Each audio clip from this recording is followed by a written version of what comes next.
Ma'asyiral muslimin, jamaah Jumat rahimani wa rahimakumullah. Di hari-hari ini, di saat-saat seperti sekarang ini, kembali ramai, kembali hangat isu-isu kegaduhan berkepanjangan antara Israel dan Palestina. Kembali bangkit kepedulian umat Islam di seluruh dunia terhadap penderitaan yang terus-menerus dialami oleh saudara-saudara kita di Palestina. Berbagai upaya dan sikap pun ditunjukkan, mulai dari seruan untuk memboikot produk-produk Israel,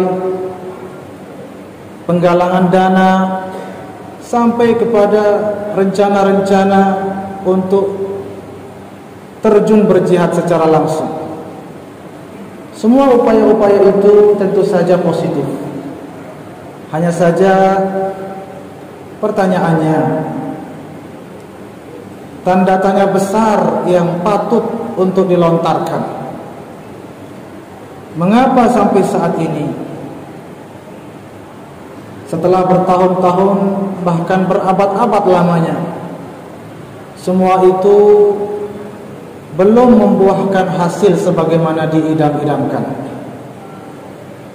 Puluhan, bahkan mungkin ratusan kelompok jihad dengan segala strategi dan persenjataannya pun tak kunjung pula membuat Palestina dapat merasakan dan menikmati kemerdekaan yang sesungguhnya. Ada apa di balik itu semua?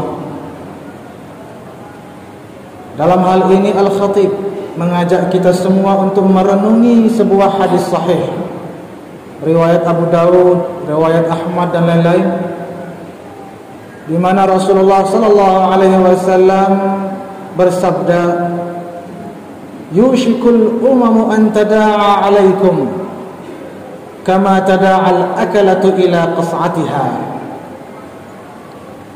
Suatu saat nanti, kata Nabi, musuh-musuh Islam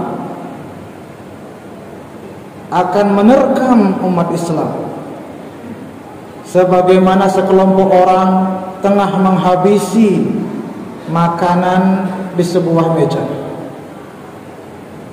Artinya dengan lahap, dengan semangat, dan dengan sangat mudah, tanpa ada rasa takut sedikit pun, musuh-musuh Islam menghancurkan umat Islam.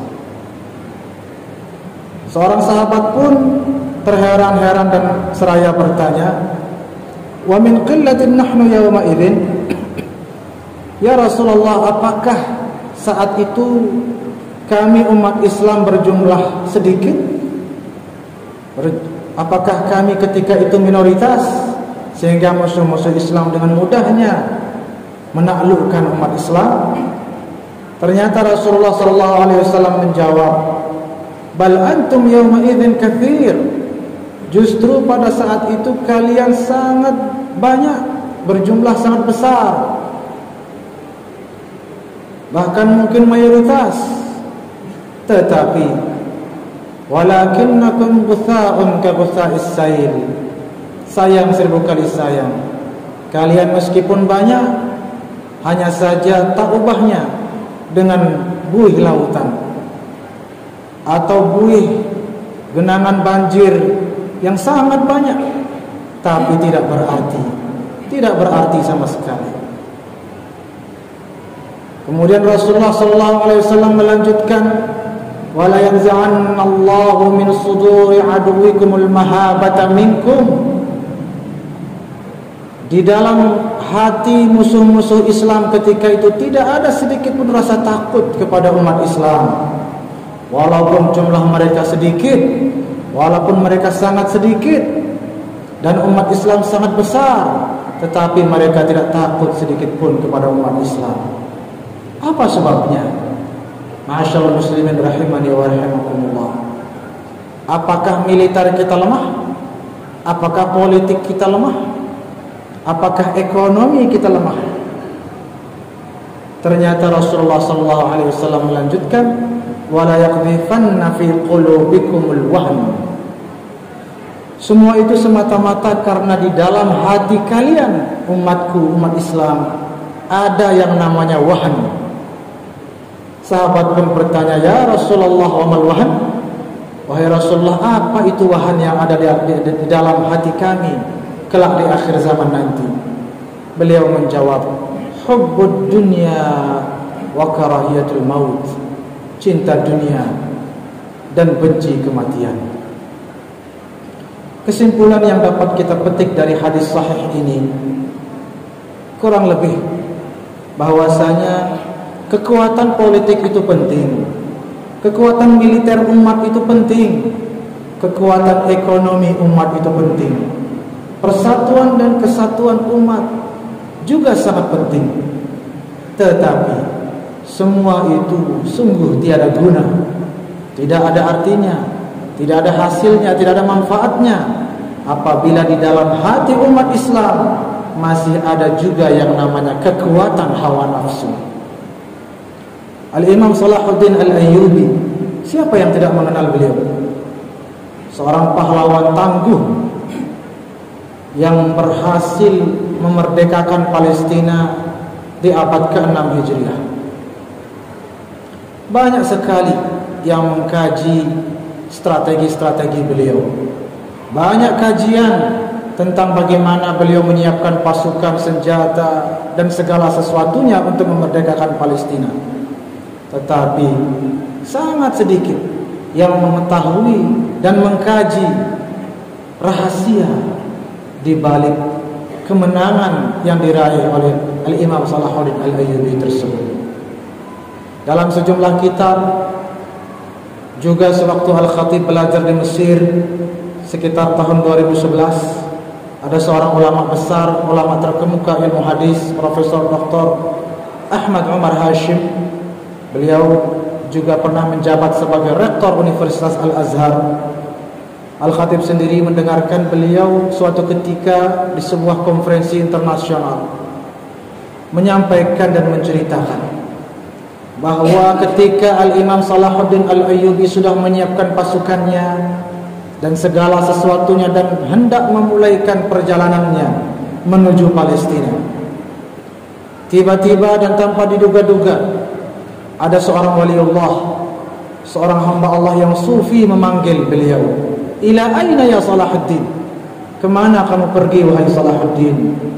Salahuddin Al-Ayyubi menjawab, kami ingin pergi ke Palestina, menolong saudara-saudara kami dan memerdekakan Palestina dari kekejaman para penjajah. Apa kata waliullah dan hamba Allah yang sufi itu? Innaka lan tastati'a an tuharriraha. Irji' ya Salahuddin. Kembali pulang saja wahai Salahuddin Al-Ayyubi. Kamu tidak akan mampu memerdekakan Palestina. Beliau pun terheran-heran dan bertanya, "Limadha? Kenapa demikian wahai hamba Allah?" Ternyata beliau menjawab, li'annaka, simak baik-baik, li'annaka lam tuharrir nufusa qaumik, li'annaka lam tuharrir quluba qaumik, quluba atba'ik, karena engkau belum memerdekakan jiwa dan hati para pengikutmu, para kaummu dan para pasukanmu dari belenggu hawa nafsu. Subhanallah. Salahuddin Al-Ayyubi pun mengurungkan jihad beliau. Beliau pulang mengajak pasukannya mengindahkan dan mematuhi pesan berharga dari hamba Allah dan waliullah yang sufi itu.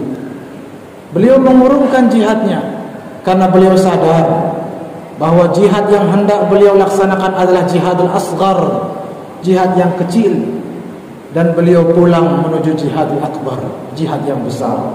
Sebagaimana diriwayatkan dalam sebuah riwayat Rasulullah SAW bersabda, raja'na minal jihadil asghar ilal jihadil akbar. Kita telah kembali dari jihad kecil menuju jihad yang besar. Sahabat bertanya, wa mal jihadul akbar? Apa itu jihad yang besar? Beliau menjawab, jihadun nafs, jihad melawan hawa nafsu.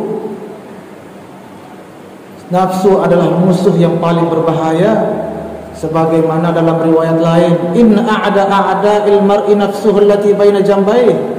Nabi mengatakan musuh yang paling berbahaya bagi manusia, bagi semua umat Islam, melebihi bahayanya musuh-musuh kita yang lain, Israel dan kawan-kawan, adalah nafsu yang berada dalam hati kita. Karena itu beliau pun kembali memakmurkan majlis-majlis zikir, mengajak umat Islam untuk memperbaiki akhlak, untuk lebih serius dan sungguh-sungguh dalam membersihkan hati dan menyucikan jiwa. Dan setelah merasakan ketenangan yang luar biasa dengan sebab zikir yang sebanyak-banyaknya, dalam Al-Quran, ala bidzikrillahi tatma'innul qulub, dengan zikir hati menjadi tenang setenang-tenangnya. Maka beliau pun kembali melaksanakan jihad, memerdekakan Palestina, dan beliau pun berhasil memerdekakan Palestina dengan izin Allah Subhanahu wa taala. Ma'asyiral muslimin rahimani wa rahimakumullah. Banyak aksi dan unjuk rasa kita saksikan di mana-mana. Saatnya mari kita tingkatkan kesadaran kita, kita bangkitkan keinsafan kita untuk lebih dahulu kembali kepada Allah Subhanahu wa taala. Mari kita perbaiki akhlak kita, akhlak generasi kita, generasi milenial, generasi X yang selama ini kita bangga-banggakan. Mari kita lebih serius dan fokus memakmurkan majlis-majlis zikir, menyerukan dan mengajak semua umat untuk mari kita bersihkan hati dan sucikan jiwa kita. Kita hidupkan sehidup-hidupnya ajaran tasawuf yang diwariskan oleh para ulama dan leluhur sufi kita. Sayang seribu kali sayang, sebagian dari saudara-saudara kita malah mengklaim bahwa tasawuf adalah ajaran dan ilmu yang membawa umat kepada kemunduran dan keterbelakangan. Padahal tasawuf itulah satu-satunya kunci kejayaan Islam beserta umatnya. Karena tasawuf itulah fokusnya adalah menyingkirkan wahan dari hati kita. Target utama daripada tasawuf itu adalah menghapus hubbud dunia dan karahiyatul maut dari dalam hati kita, sehingga barulah izzul Islam wal muslimin akan terwujud dengan sebenar-benarnya. Saya tutup dengan sebuah ungkapan oleh seorang ulama besar, Syekh Muhammad Zakiyuddin Ibrahim, sebagaimana dikutip dalam kitab Kalimatul Ra'id. Beliau mengatakan dengan tegas, innal ilajal wahid likullil amrad al-nafsiyah wal-ijtimaiyah wal-wataniyah la yujadu abadan illa 'inda tasawuf. Sesungguhnya solusi satu-satunya bagi segala problematika umat, baik individu, sosial, kebangsaan maupun dunia, tidak ditemukan selamanya kecuali pada ilmu tasawuf. Barakallahu li wa lakum fil Qur'anil 'azim wa nafa'ani wa iyyakum bima fihi min al-ayati wa dhikril hakim wa taqabbala minni wa minkum tilawatahu innahu huwas samiul 'alim. Aqulu qawli hadha wa astaghfirullah li wa lakum wa lisa'iril muslimin wal muslimat fastaghfiruhu innahu huwal ghafurur